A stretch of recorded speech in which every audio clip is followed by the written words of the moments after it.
Bobby Moore and Sir Jeff Hurst, the Trevor Brooking and Billy Bonds, Paolo Di Canio, West Ham United.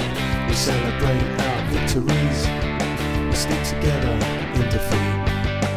Proud of our history, West Ham United, more than just a podcast.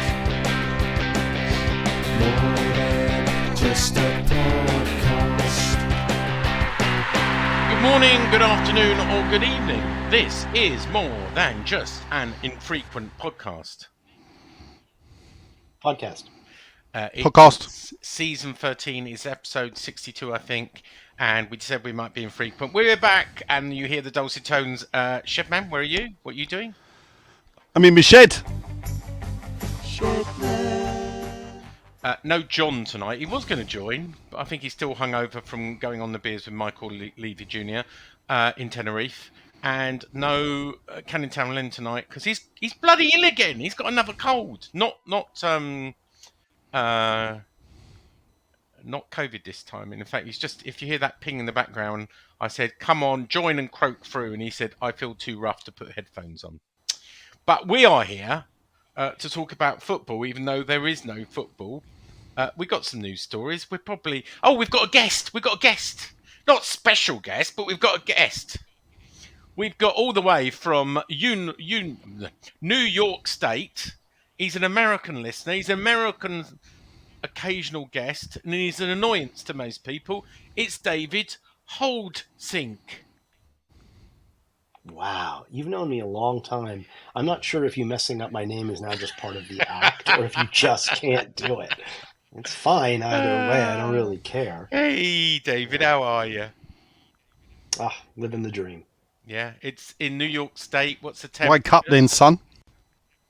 Oh, it's beautiful here. I love it. And I'm talking Fahrenheit because I still don't know Celsius. It's like 68 degrees and breezy and gorgeous. My kind of weather. Beautiful. I'm off to LA later this week. Is it nice there? What's the weather like? No idea. Anyway, before we send Shedman to sleep, let's talk about some news stories without any football. Are we going to do any question time? Because I know we've only got an hour today, Nigel. Nope. No, we're not. So let's talk about transfer news. The big news is, before everyone gets too upset, there were stories that, if he didn't land players in Brazil, Tim Steidten could get the sack. Well, that was a story made by one media, which a senior source denied, or that there was trouble at Mill, and really what everyone's got to understand is the transfer window is not bloody open yet. We're recording this on the Monday, the 10th of June. The domestic transfer window opens on the 14th of June, and the international one doesn't open to the 1st of July. Most players are on holiday. Most staff are on holiday. Rush Green is completely shut down, so I hear. And, players get 5 weeks off, which they started on the 20th of May, which means they should be back at the end of June. Of course, a lot of people have gone off to the Euros, including our very own Gerard Bowen and Souček and Soufal and Areola. Who else am I missing? Greece didn't go through. There's someone else I'm missing. Who else went to the Euros? Or is that it? It's those 4, isn't it? And then the Copa America, we've got Paquetá. We've got Alvarez. Oh, and of course, if it's Copa America, Jamaica must be in it. What? Mikel Antonio is out in Copa America. And that's running from mid-June. But so they're not going to be back to the end of July. So if you're hoping to see them in Florida, Dave? No. Ain't going to happen, mate. Are you going to fly over to Canada? Are you going to fly over to Florida to see them? No. No? Why not? No way. I don't want to. Why I don't not? like Florida. I You don't want to go. boring I don't want to go. bastard. So let's do a bit of transfer news. I think we said last time the priority are 2 centre-backs and a striker. We're supposed to have 2 or 3 done by the end of June. We've got 20 days to go in June. The big news, right, is Luis Galtieri. No, it's wrong. Hang on. I was waiting for. I'm really. This is so entertaining. Go ahead. We are looking at how to pronounce this name, as well as how to say more interesting and often mispronounced names, some of the most mispronounced ones, in fact, so make sure to stay tuned and consider subscribing for more learning. So this is a name of Portuguese origin, generally associated with Portuguese language. So for reference, in Portuguese, this is said as Guilherme. Guilherme. Straightforward. Guilherme. Now in English, this is often pronounced as Guilherme. Guilherme. Guilherme. Guilherme. Is how it's generally pronounced in English. If you're wondering, in Spanish, this is said as Guilherme. Guilherme. In Spanish. Guilherme. Guilherme. Guilherme. In Portuguese, or Guilherme in English. There you go. Guilherme. Are you ready with that? Can you say it, Nigel? Guilherme. Guilherme. Anyway, he's an 18. Who fucking cares? He's Come an on. 18-year-old kid. He landed at Heathrow this morning on flight BA 246. Took off from 4 o'clock from Sao Paulo. Landed at 7:18 this morning at Terminal 3. Some people said Terminal 3. That's not BA. It's only Terminal 5. It's not. That was me. That was you, wasn't it? Yeah. Other people said it as well. Terminal 3 does do BA. I'm flying there on Yeah, I didn't know Thursday. that. I have had confirmation from certain sources that he is in this country. You know, I don't know when he's doing his medical. If he's done his medical already, I don't know.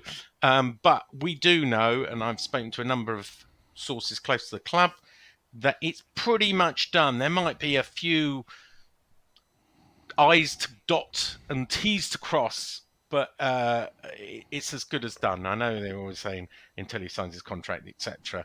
But I believe the media team are preparing an exciting reveal video. Now, whether it will be played now or whether they'll wait till when he signs on the 1st of July is another thing. It's quite quiet on that. I'm told Tim Steidten was not on the plane. It was a BA plane, not a private jet. The reason it wasn't a private jet is a private jet doesn't usually go for 12 hours. But Tim was not on the plane, which suggests he's still out in Brazil. Maybe still got business to do out there. Or he weren't out there and the kid's flown in on his own. And Steidten's met him over here. I've been told he's out there, but who knows? I know other people are out there as well. Will remain nameless.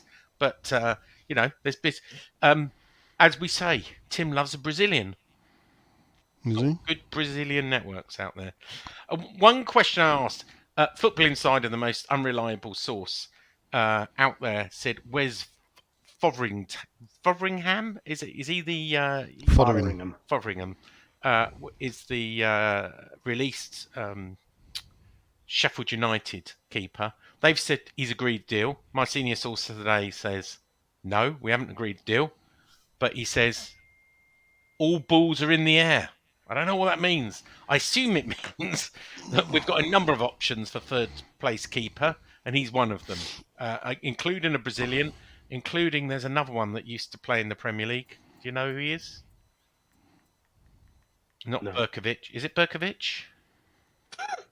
Not Berkovic. Say that again? No, I'm not going to say it again. It begins with a B.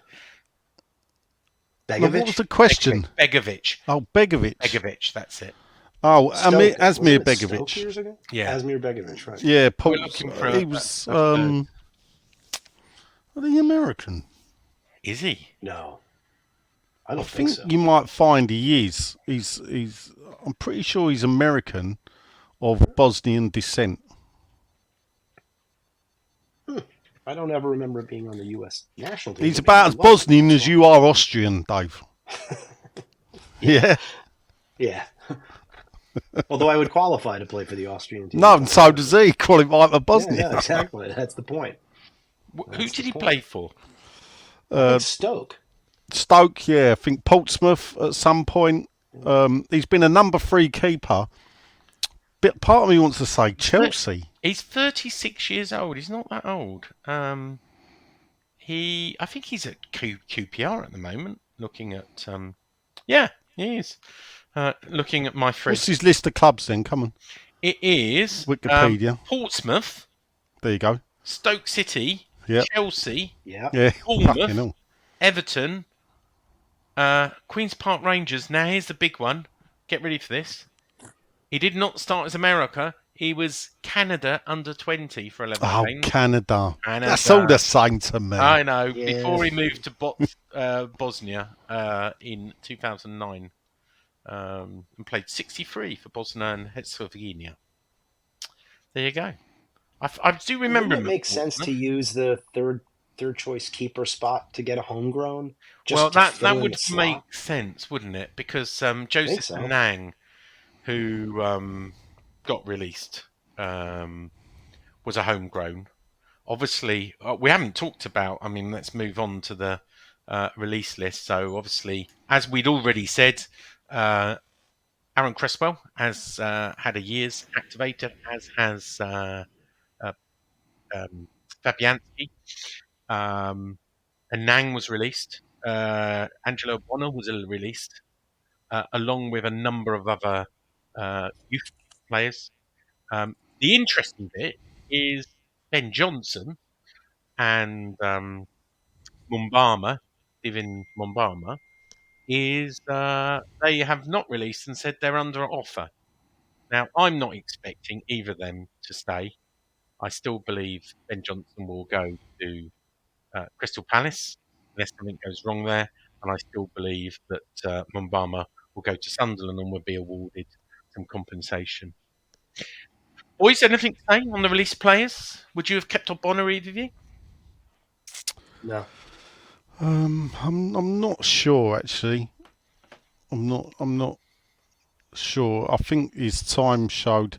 I think the problem with Ogbonna is that the lack of pace of Zuma and Ogbonna was very evident, wasn't it? So you would play one or the other.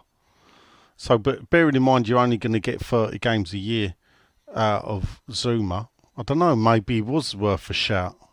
Yeah. But he was 35, is he not, Ogbonna? 36, actually. 36. You know, it's. I don't know. Maybe this it was right. Every other season he's been outstanding, but this one you could see the age was catching up on him. Yeah. But then again, maybe he did have another part-time season in him. Players that will sit on the bench. Yeah. You know? How about Aaron Cresswell? Right decision to keep him? In a way, you can see why Criswell decided to stay, since he signed for the manager that he wanted to join last year. Right. So when he wanted to join Wolves, Lopetegui was still at Wolves. Yeah. Yeah. And it does help with our homegrown as well. I mean, It does, but he's got to be to stay. He's got to be a squad player. We haven't got Europe, so how many games will Aaron Cresswell get? That's 5. I think he would 10. Yeah. He's aware of that, though. I don't think this is going to come as a surprise to him. I think he looked at the landscape in front of him. He likes this manager, as Nigel said. That's who he was going to go to, and. You know, sometimes if it ain't broke, you don't fix it. And he just thought, what the heck? You know, I'll sign the extension and I'll stay. I can do another year. I know where I am. I know the surroundings, and I know the manager. Like this, I can manage. And I wasn't that shocked, actually. Tell Liberace, give it a rest. Yeah, I know. Yeah, they've just come in and started playing them. She ain't getting any better. Yeah. I know. It's like Les Dawson's in the background. I know. She's just come in for martial arts and start playing the piano and go, yeah, I'm doing a podcast. I don't care. I'm just going to play the piano. Yeah, I mean, we shall see. We shall see with them. Obviously, Nathan Trott got an extra one as well. An extra extended time as well. So does that mean he's got a future as the number 3 perhaps when Fabianski hangs up his boots? No, not really. How old is he now? 22, and he's 23. He's 23, yeah. Yeah. I mean, you couldn't keep Trott and Anang. Yeah, and Anang. So, but Nang was Mo Kudus's best friend. there's still no reason to keep. There's no sentimentality in football, Sean. Yeah, I suppose so. I suppose so. One of the things I was surprised was Jamal Baptiste was released by Man City without ever playing a game. So people always say, "Oh, why have you let this player go?" But often, I know he's had his illness issues, but I hear there's some attitude issues as well. My sources tell me. Hasn't really worked for him, and it hasn't worked for a lot of players that leave the academy thinking, I mean, where is I don't think Reece Oxford has really set the German Bundesliga light, has he? I don't know if he's still playing week in, week out. Where is Ngakia? Where is he still with Watford? Well, I don't know if he plays. Last time I looked, he hadn't played. Who's the other one that left? Diagana. I know he's been a bit more successful. How many games did he get last year with West Brom? He got a load. Did he? He got a load, and did he do well? He's played, quite well. It's to the point where the crazy rumor nonsense has him. But we got 18 million for him. Would he have played very much in our team last year? It's probably another question. Who knows? I don't know. There's a bit of me thinks he may have been able to do a job. Yes. Yeah. Okay. I mean, the funny thing is now, because of FFP or PSR or whatever they want to call it, the name of the game for Premier League clubs seems to be sell your academy players. It does, actually. PSR, I think they call it. Yeah, PSR. Football is, is going through big changes, I fear, and changes that a lot of people won't like. Yeah, maybe you're right. I'm just looking who else has gone. Oh, Jacob Knightbridge was released. He was one that was rated. Dan Chesters was another one. But a lot of these players... Keenan Apperforson was released. Liam Jones, didn't know anything about him. Seb Booth, didn't know him. Look... Jerry Olumo. The thing with youth players is, and it has been shown down the years, you can count on one hand in the time I've been supporting West Ham that they've released a youth player that's gone elsewhere and become a superstar. There's not many that have done it. People can, the wild one the one that us old is trot out is Ray Houghton. Ray Houghton went on to have a stellar career, Liverpool, championships and everything. But let's face it, at the time, he wanted first team football, and he had Trevor Brooking and Alan Devonshire and that ilk standing in front of him. Yeah. Alan Dickens was also breaking through, who was coming up behind Ray. So, Nigel, do you think that because back then we had, there was reserve team football, so kids were playing with, pros, with men. Who were, coming back from injury or getting game time. And I've wondered if the elimination of reserve team football to do the under 23 and the under 20, under 19, whatever numbers it is kids are always playing against other kids, which, can make them look particularly good. And then it's a false dawn when they have to play with seasoned pros.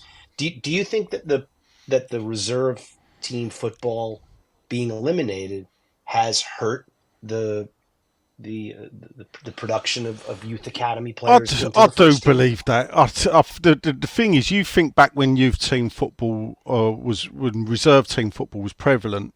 90% of footballers in the top division of this country were born in Britain or Ireland. That ain't the case now. the academy set up and the changes to it, I don't know if that was done to protect them or for whatever reason. But when I've long said that the demise of reserve football has caused a problem, and that where before you could get the idea of how a player would perform by playing reserves. And you got to remember is back then you would have kids as young as 15 playing reserve football. Right. That nowadays the kids, some of them, might not pull on a West Ham shirt until they're 20. By the age of 19, Paul Allen probably was appearing for his 100th game and had won an FA Cup.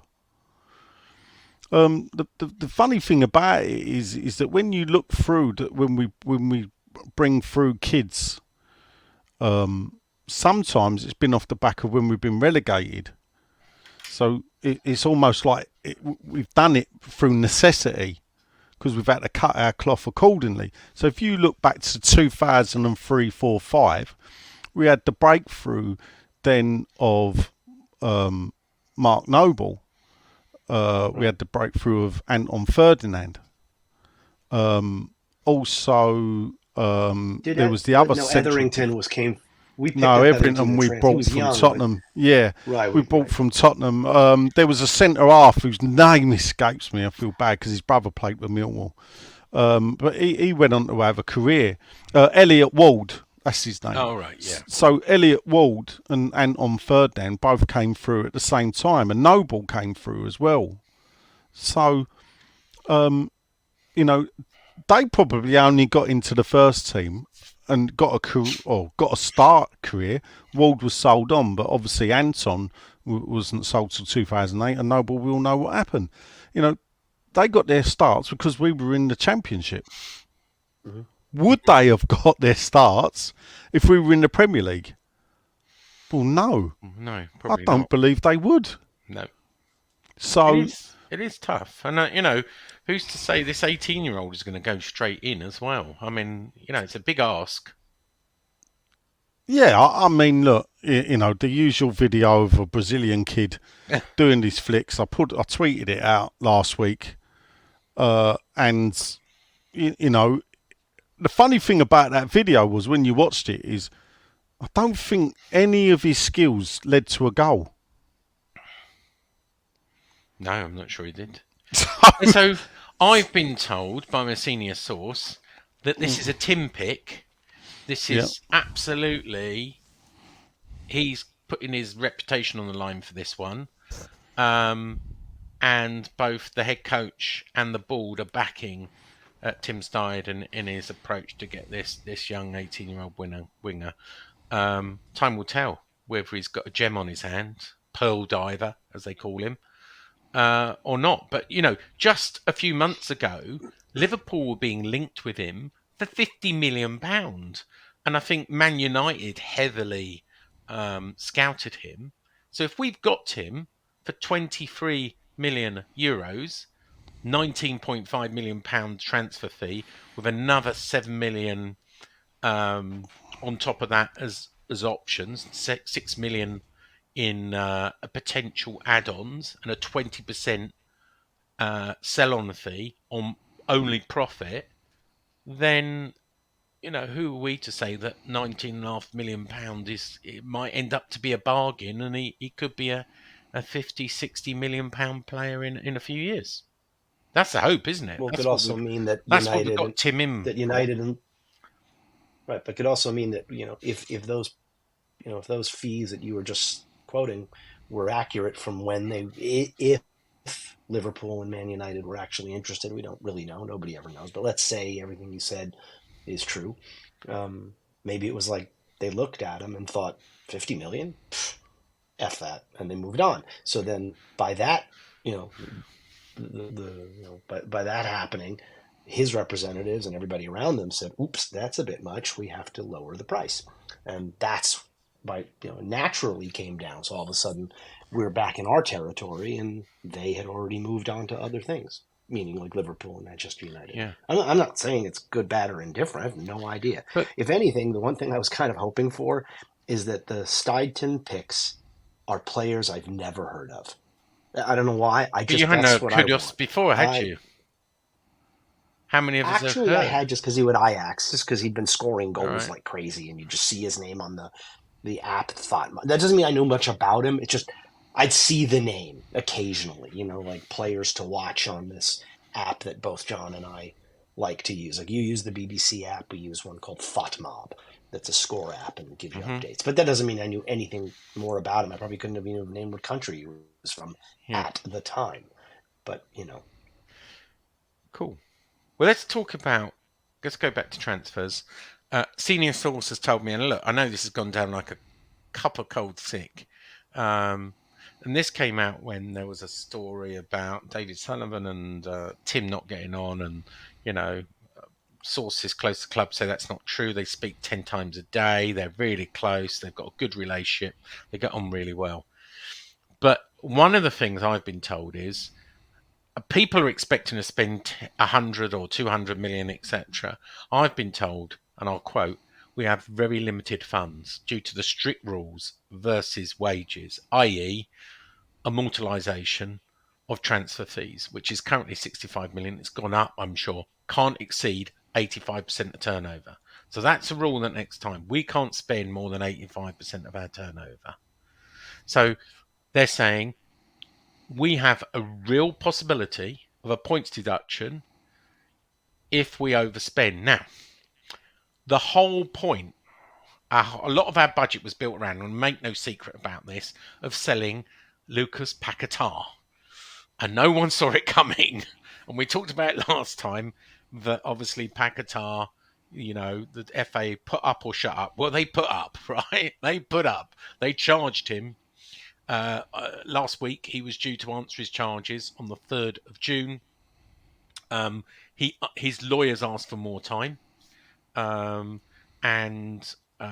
this could drag on. This could drag on a long time. There's 60... the evidence shows 60 different areas of people placing bets in places close to where he was brought up. They were between £7 and £400. The punters stood to get £100,000. It was out of character. Using Betway and other things was unusual.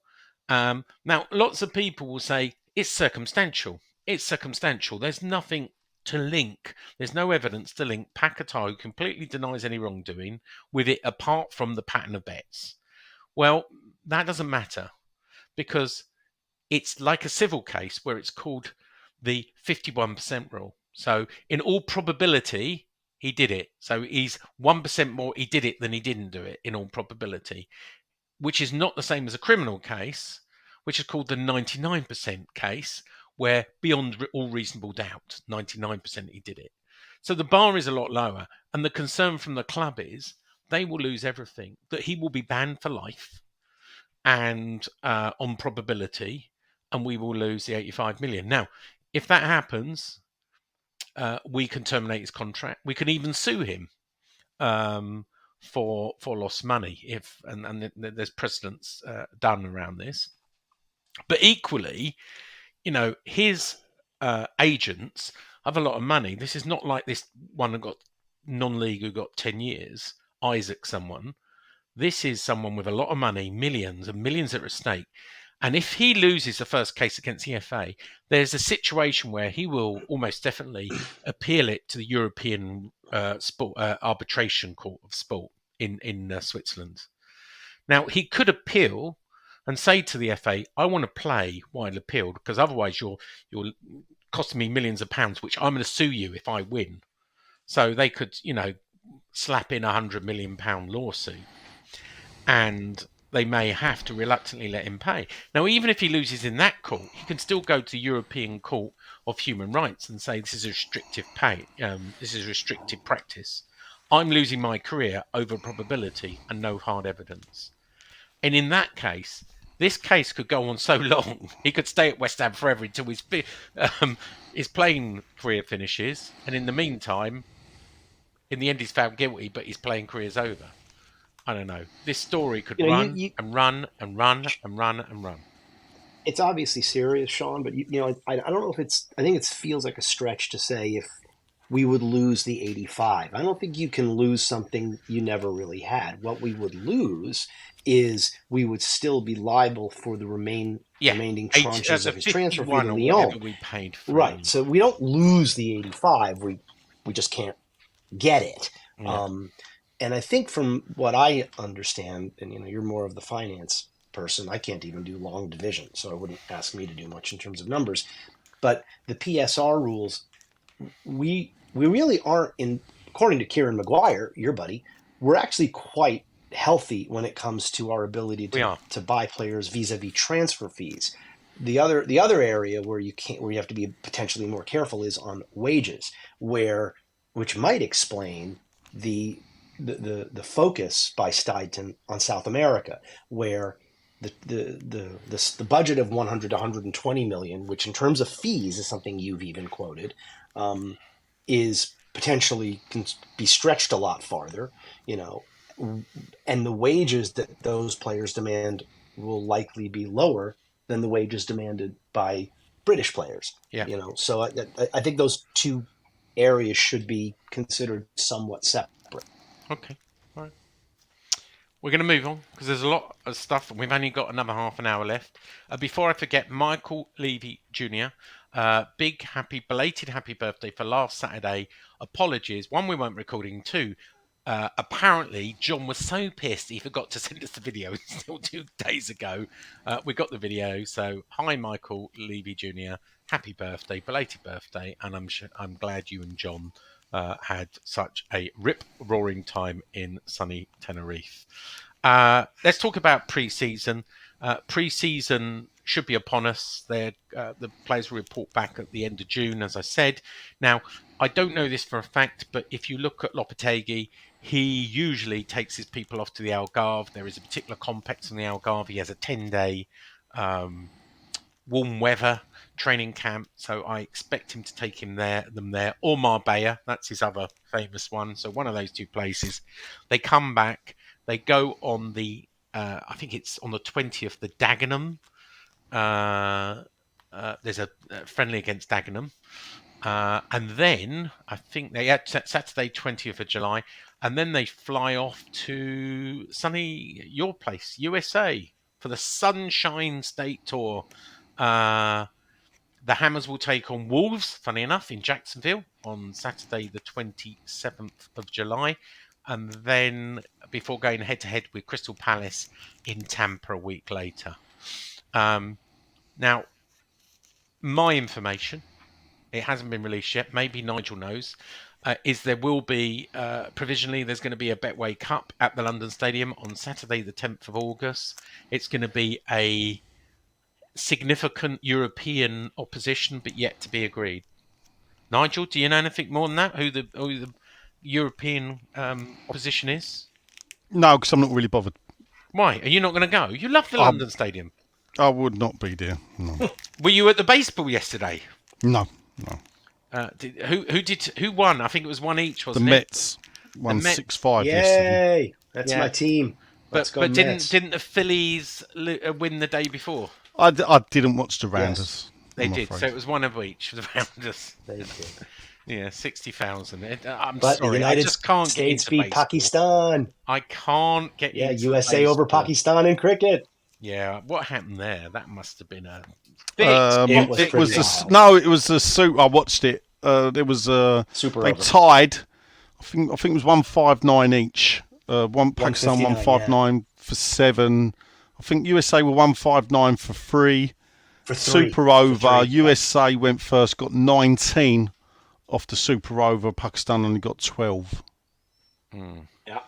Incredible. So yeah, that was followed up by Canada beating Ireland, which you may not think is big, but it is, because Ireland are on the fringes of being a test-playing nation, and Canada definitely ain't. And India beat Pakistan yesterday, right?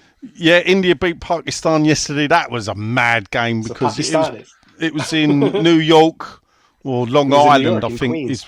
is where the what? No, I think it was like next. It was almost next door to City Field where the Mets play. You know what I'm going to say, don't you? Well, it's not a cricket podcast, but we'll just finish it up anyway. Yeah, I mean, the pitch wasn't fantastic. India got bowled out, and then Pakistan couldn't get the 121 needed, which is not a lot in 2020, considering the Aussies got 200 against us, which was on a proper cricket pitch. I don't know how it's gone down in America, Dave, because I think you were surprised when USA. I told you USA beat. I was shocked. Our American crowds are huge. Copper America. The crowds are the crowds are huge, Dave, but not with Americans. Huge. Yeah, let's get this. No, of course not. Why? Let's get this. No, I didn't say they would be. Oh, but every American player on the U.S. team has played. They're all from elsewhere. They're from Indian descent, Pakistani descent, the West Indies. None of them are like from Chicago. Yeah. None of them. It's just how it is. What group are you in for the Copa America? You're with Uruguay, Panama, and Bolivia, yeah? Copa. Yes. Are you going to watch the Copa America, or you got no interest? Yeah. You'll be watching the Euros instead.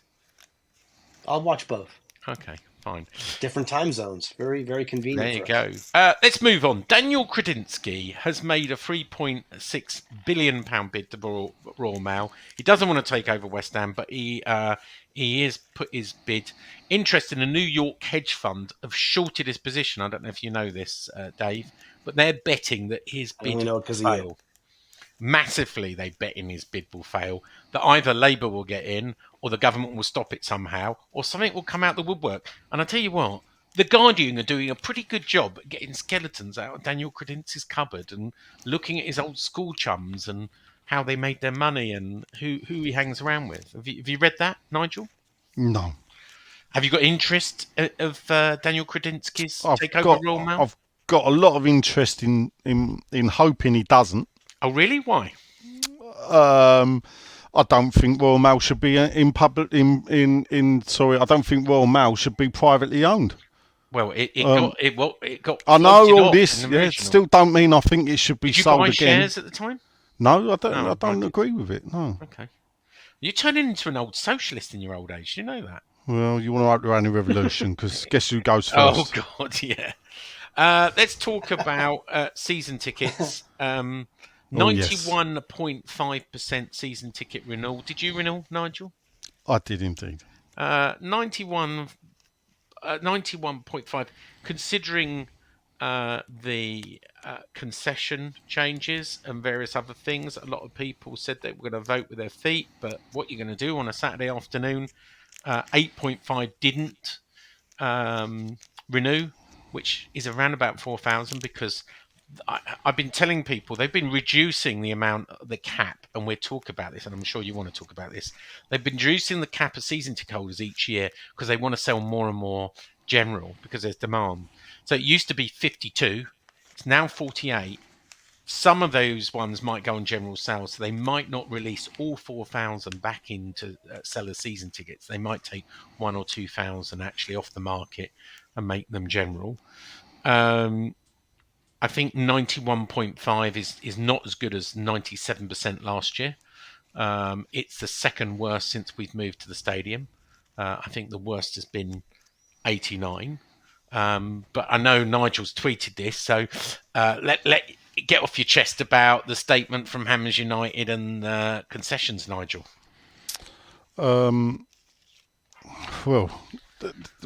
frankly, for those that don't know, obviously what West Ham are doing is they're stopping any concession tickets being newly issued in bands 1 to 4. So if you not just newly issued, by the way, if you move bands as well. Yeah. So that is a new issue then. Yeah. So if you move bands, but this is the strange thing is obviously they're having a crackdown on well, not a crackdown. They're being more stringent on people moving down bands, moving from a higher band to a lower band. In fact, what they're doing is they're saying, no, you can't do that. So they're stopping people. Well, that was always the case. It was always the case. Yet here speaking is someone that moved from band 4 to band 5. Yeah, I know. the social cleansing of the lower tier, I'm calling it. They want to get out the poor, the disabled, the young, the old, and leave it to the wealthy tourists and the wealthy who can afford to pay adult tickets in the whole of the lower tier, and leave the poorer people, the old, the disabled, and the young in the upper tiers in 5 and 6. Now, I'm not saying that's the right thing. Is it the wrong thing, Sean? I would hope not. I think it is short-sighted. I understand they want to try and increase revenue, but I think in the returns they're going to get, it is not worth the hassle and the grief they're going to get about it. Right. So obviously the reasoning behind it. Just to be clear, right? It is the wrong thing. Yes. Right. Okay. No. Because basically, I think coming down the line could be, depending on how the fan base thing, trouble for more bad trouble for the ownership from the fan base. Personally, I see this as if you're a West Ham fan and you're not concerned about this, then what the fuck will you be concerned about? Yeah. This does not affect me, but this is akin now to what was happening during the bond scheme and everything else. Well, it probably will affect me next year, and that is because Finlay is 18, and he will move up the band. Now, I believe they won't answer me for next year because they go, we've only decided for this year. We can't tell you what our strategy is for next year. Very convenient. But you probably when he moves bands, he may not be able to, unless I put him to adult. I'd usually move him to young adult. No, but what you're missing out, Sean, actually, he's probably okay because he's been a season ticket holder since the club moved. Well, they won't confirm one way or the other to me. Right? No, that's even worse then. Yeah. If an 18-year-old going to under 21 would be penalised. Yeah. Now, what a lot of people are finding out now is people like me decide, actually, I want to bring my grandkid. Yeah? And then, but you sit Bobby Moore lower, band 3, and the club go, no. You want to bring a grandkid? You have to pay adult price. Yeah. But do you know they've been doing this, and some, I don't know, I'm sure Hamish United talked about this 2 years ago. Slowly they've been bringing that in on general tickets. I don't think Triple A's. No. Sure, we're talking about season tickets. I know, yeah. but they've been doing. No. Forget that. We're talking about season tickets. Yeah. Okay. Go on then. We're talking about a man that wants to bring his grandchild because he's 7, 8 years old now, old enough to come with him. I agree that. And he can't bring his child. I agree. Or he can't bring his grandchild. And I think. Or he can. You got to move. Or you pay. Hang on. Or you pay full price if you're rich. Yeah. So I heard about this a couple of weeks ago. I was driving, and one of the other pods talked about it, and I remember I was pretty furious. Like, I live here, I don't have a season ticket, but I heard that and I thought, wow, even for them. Now, here's the reasoning behind it. And what other people are doing. No, fuck off, Sean. They are. No, Sean, fuck off. Forget about all what the other clubs, yeah? This is West Ham United. They don't have to do what the other clubs. I agree. And we shouldn't go round and we shouldn't say this is why they're doing it. What they're doing is, and this is the thing, and they have realised now that the legacy fans are paying the cheap price or discounted price. We're maxing them out to the point they can't. We've got official toothpaste now. We've got official airplanes. We got official hair gel. We got official water supplier. We got official toilet roll supplier. They've maxed out on the sponsorship. The income from the London club or Club London probably ain't as good as it should be because it's a pile of shit. And the people have realised, the people they thought were going to put up, bearing in mind that's the fucking reason we moved to that stadium, was for the Club London because of the increase. The main reason for moving, not the benefit, was to increase the corporate money. They can't do it, so all that's left now is to come after us. Well, I think it goes one step further. If you've listened to Price of Football, long-term aim of Premier League clubs, including West Ham, is do away with season tickets. Yes. This is and a I think football. This is it. They say we can get more money from tourists. Tourists spend more money in the shops. They spend more money in the food and drink. And we know we can fill out, because the Premier League brand is so big, we can sell out week in, week out, and we can make money selling ticket by ticket instead of season tickets. And that's the long-term future of the Premier League. Yeah. And you're right. West Ham shouldn't use that as an excuse following the crowd. It's lemmings. I think it's ill-conceived and short-sighted. I find that. You really think that the eliminating season tickets altogether, or lessening? Altogether. Yes, altogether. Yeah. I want to move on. I've never heard of any sport doing that. We've got a few more things to discuss. One thing I was. But hold up, this is the most important thing. It is, but there's an element I want to talk about this that you probably don't know, but I was taught. So, the ISC has been disbanded. Are you aware of that? No. I was told tonight by a very senior source. If you read Hammers United statement, they talk about the ISC, and at no point have they mentioned it's been disbanded. Well, I got told something different today. I was told this evening the ISC has been disbanded. Half the people resigned from that board. The remaining ones have been disbanded in preparation for Catherine Smith and her team to create a FAB, a Fan Advisory Board. So this is what? SAB Mark 6. The ISC does not exist anymore. I know it's the Twitter account is still sending stuff out, but apparently it's being run, and look, I'm just being told what I've been told, it's being run by Hammers United and not by the rest of the group, because the group's been disbanded. Now, I'll tell you that at face value, Nigel.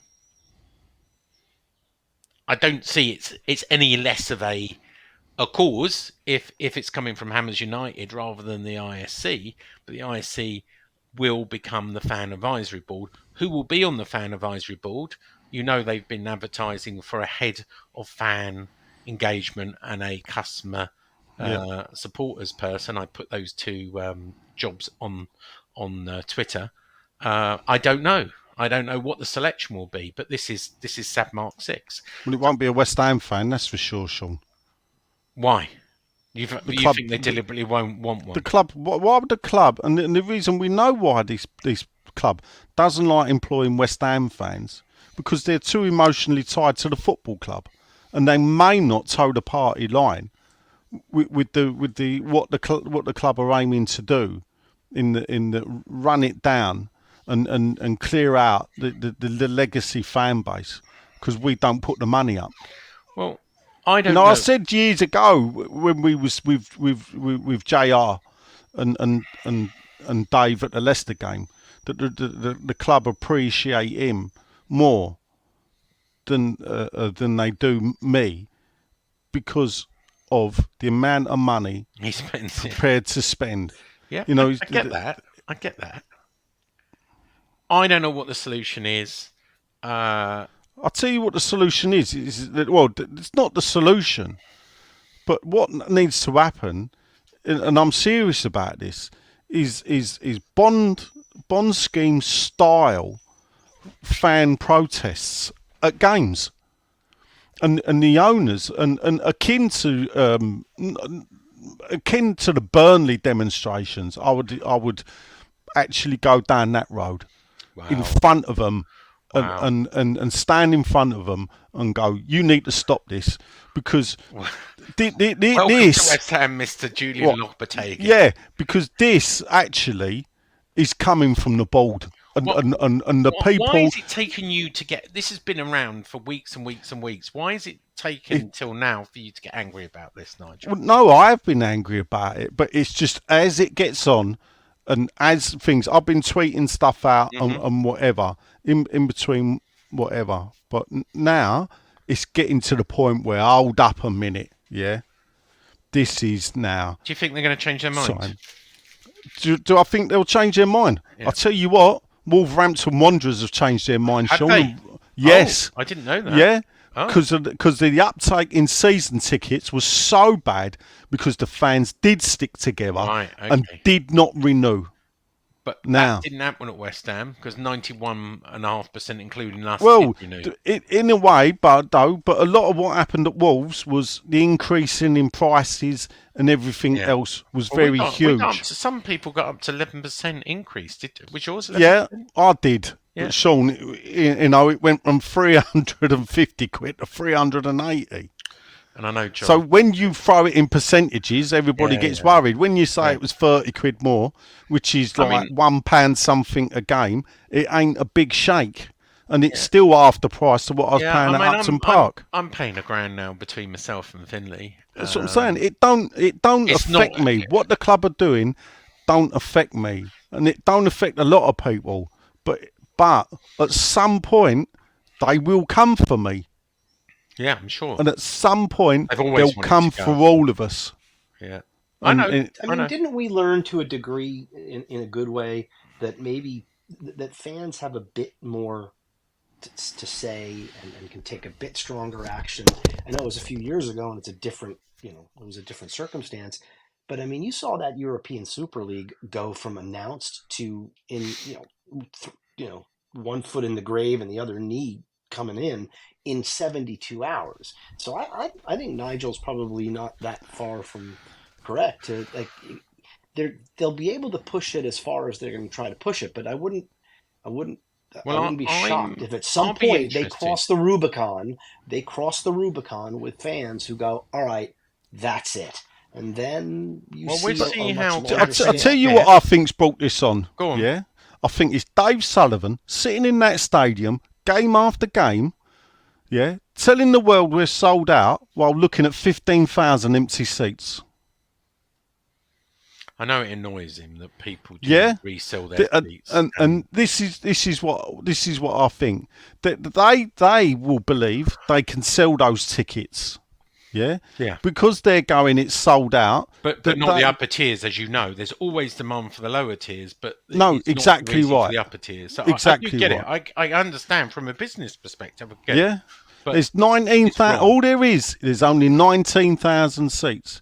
And what you got to remember, the reason why I paid 380 quid and why Band 5 exists, and because there was no Band 5 at Upton Park. Yeah, is because every seat in the upper tier is worse off. Yeah. Got a worse view than the worst seat in Upton Park. So if you sit front row of the upper tier, you're now sitting outside of Upton Park Stadium. Yeah. I only want to move on because we've only got 7 minutes and I'll ask you about the season. I've got 3 short stories about the London Stadium. London Stadium 185 control and operate, London Stadium 185 operate it, LLDC own it. The chair of LLDC, Lord Peter Hendy, is stepping down later this year. Ta-da! The CEO, Lingana, is also stepping down. Now, this coincides with November. They lose all their planning powers and it's a slimmed down LLDC. As we know, the London mayor was re-elected, so we've got certainty. He didn't want to talk about selling or leasing the stadium before his election. And this opens a door now for West Ham to make a bid on a long lease, a bit like Man City, to run the stadium. And I really do see them making a bid this year, before November, to run the stadium and take this albatross from around the London mayor's neck and saying, LLDC is going to be next to nothing after November. Let's just outsource it. I don't know if you know, but they've already outsourced the Orbit to Peppermint Bars with the Podium Bar. They've outsourced the aquarium, not the aquarium, what's it called? The Aquatic Centre. Aquatic Centre, they've put that on a 7-year lease. So it's hold up. I thought the Aquatic Centre was run by Newham Council anyway. No, it's been was it not? It's been moved over to a new lease. Oh, wow. 7-year lease. It's been run by a private company now. That's funny because I'm pretty sure when it was being built, I do remember Newham Council was supposed to be the operators. They were supposed to be. It's a 7-year lease. Who I forget. Everyone Active is the new operator. Oh, right. Well, it was funny because yesterday I got to ask Graham Gooch. London Aquatic Centre. Yeah, I got to ask Graham Gooch a question in regards to why in 2011, when West Ham were looking to move, Essex was part of the move. And obviously that all got put aside. So as to cricket was supposed to be played at the London Stadium. Yeah. Well, and it never has been. I hear they make about 350,000 profit from the concerts. It costs them $4 million to move the seats. Obviously, athletics is soon to be paid. The baseball is a loss leader. So if West Ham took it off, they'd have to sort that out. I hear there is no movement on naming rights. Promised that who was it? It was going to be Allianz was Allianz, one of them. but that's gone quiet, and West Ham have the right of veto, so that's not happening for this season. LLDC, I hear, you remember about the London comparable clause about the prices of beer and food cannot be above other London clubs. They've been breaking that for years. LLDC are apparently going to sue Delaware North for that because West Ham are holding them to account. So I don't expect the prices to go down at the beginning of this season. 2-pint baseball bat, yeah? Yeah. £28.50. Oh, Jesus. So it was a baseball bat that held 2 pints of lager. Americans love overcharging for food and drink. £28.50 at the London Stadium. And the last story... I think you get to keep the bat, though. The last story is, although I've said Cameron Brady's going out to the Middle East and trying to find investors and she hasn't found one ready, I'm told there is a bit of movement, and I've only got this tonight. Watch this space. They are courting some investors, and there does... By the end of this year, they do expect to have a new investor joining the West Ham board and investing. I don't know any. I can't say more than that because I don't know any more than that. But that is hot off the press tonight. There you go. That's my West Ham news, which does give us 4 or 3 minutes to discuss some football. Nigel, I'm going to start with you. What do you expect under Mr. Lopetegui? And his signings, what do you expect from let's make some predictions for league position, domestic cup positions, because we haven't got Europe. I mean, I'd be more than happy with just a top 10 finish. I don't know. I think it's hard to judge realistically. Quarter final of a cup. I don't see us being in and around the top 6 and then falling away. Yeah, I think it could be a bit of a transition season, to coin a phrase. Much in the same kin that it was like when Pellegrini turned up. I don't think it'd be as bad as when Pellegrini turned up because the poor sod lost his first 4 games. But let's wait and see what the fixtures give out. You're saying, I'm going to hold you to not just, are you saying 10th? I said a top 10 finish. Now, I want a position, come on. Well, no, let's see. How can I give 10th. a position? I don't even know who the teams are playing. I don't know what players. Yeah, Nigel, just give him I the don't know. so All right, I think we'll finish 31st. There you go. Oh, fuck you. And you said not a quarterfinal, so you don't really want to do this prediction. No, Dave. It's pointless. Dave. Well, so we can look back at this. That's what we do. Well, let's do it just before the season kicks off, when we've got half an idea of some of the new signings Dave, and players and the type of team we built. Will you humour me, Dave? Okay. Position, league position. 9th. And League Cup. Quarterfinal. And FA Cup final. Oh, FA Cup. Sorry. We will go out in the round of 16. Okay. To a lower league club on a last-minute goal, an own goal by Kurt Zuma. I'm you happy? I am. I'm an internal optimist, and I think Lopetegui could do a lot better than we were all thinking. I think we could finish 7th or even 6th. I think we could. Yeah, I do. I really do. Fuck off, I Sean. think we could Well, win he the. could. We could win the League Cup, and I think we could get in Oh, a semi my of the life. FA Cup. There you go. I've said it. I predicted it. I'm going to play this when you laugh at me, Nigel. I'm going to play this back one day, and you'll see I was right. Sean, you're never And fucking he'll right. Even a it clock's doesn't right matter. twice a day. Yeah, well, you ain't. Yeah. By the way, it's not even a clock. It's even a broken clock. Even a broken Yes. clock. You're right. Yeah, you didn't even Even get though I that right, posted the my friend. wrong picture of the Brazilian kid earlier. And he's a cock, Did you? not a clock. Yeah, I did. Right. We promised Nigel an hour. It has been an hour, Nigel. Anything else you want to say before we say a merry goodbye to our listeners in our ad hoc infrequent podcast in the summer? Join Hammers United. Yeah, I don't think they let me in. Dave.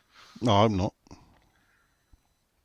I'm on New Irons. I don't know. Nothing. Good. What am I going to tell you? It's All June right. 10th. I enjoy doing this. I'm going to go mow my lawn. Okay. You're great, you guys. I've been Sean. Yeah. Dave's been. Dave. And Nigel has been. Angry. Come on, you irons. Bobby Moore.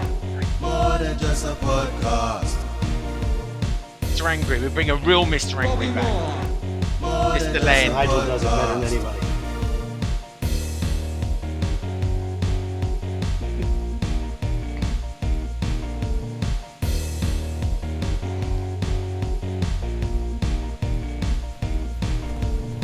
We are looking at how to pronounce this name, as well as how to say more interesting and often mispronounced names, some of the most mispronounced ones, in fact, so make sure to stay tuned and consider subscribing for more learning.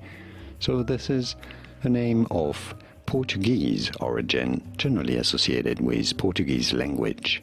So for reference, in Portuguese, this is said as Guilherme, Guilherme. Pretty straightforward, Guilherme. Now in English, this is often pronounced as Guilherme or Guilherme. Guilherme is how it's generally pronounced in English. If you're wondering, in Spanish, this is said as Guilherme. Guilherme in Spanish, Guilherme, Guilherme in Portuguese, or Guilherme in English. So it can be a bit confusing, and it can be pronounced different ways, as I think I've demonstrated here. But in Portuguese, originally Guilherme, and now you know. Here are more videos on how to pronounce more interesting names whose pronunciations aren't always obvious. I'll see you there to learn more. Thanks for watching. That's all, folks.